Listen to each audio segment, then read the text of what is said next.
In today's video, we're talking about when to use Facebook ads.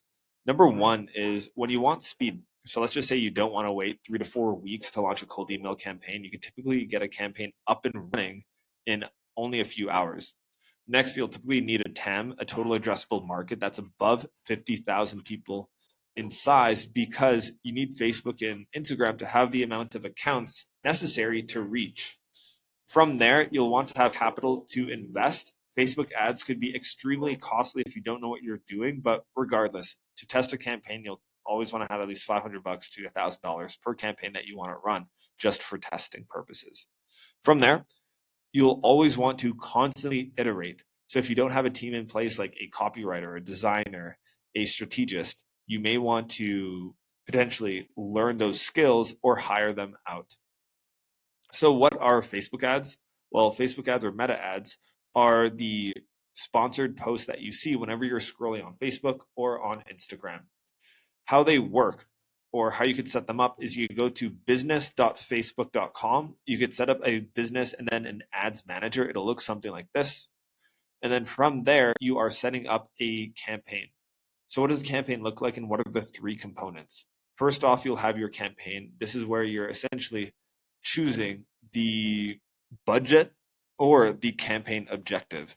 Next, you'll have your ad sets. So, this falls within the campaign. And this is where you'll want to identify your audience, or you could also set up a specific budget for the ad set.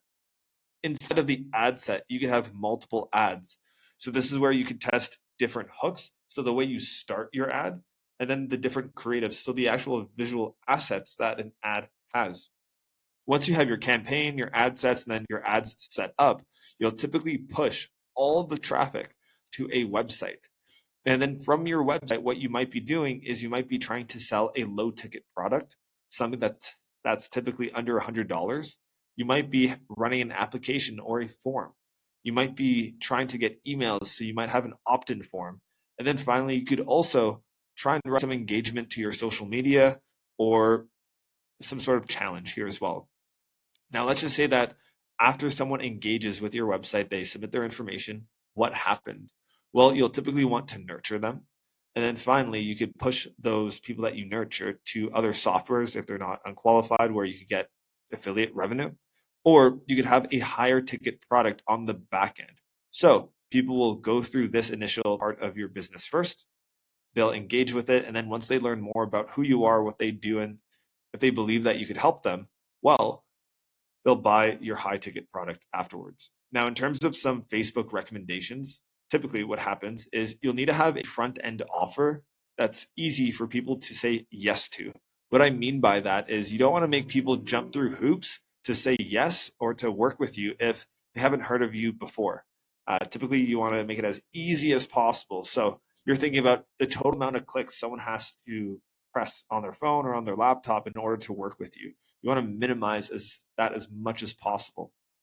Or even from there, what you might want to do is after someone engages with your website and they either interact with your product, what you want to do is there's something called a pixel. And with a pixel, what that means is you're constantly sending data back and forth between Facebook.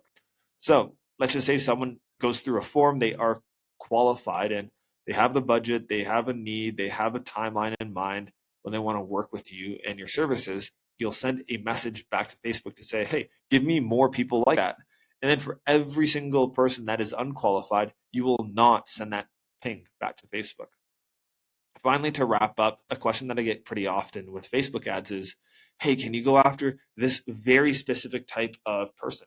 They might say, hey, can you get me in contact with people that wear black hats that are named Connor and that wear black t-shirts? Well, if you're asking Facebook to be extremely specific, the cost per lead will increase because Facebook will have to work extra hard for them to get that lead. However, if you're saying only get me in front of men, well, because there's more men in the pool, Facebook will have a cheaper cost per lead and they don't have to work as hard because whenever they're putting that message in front of a group, it will resonate with that group better.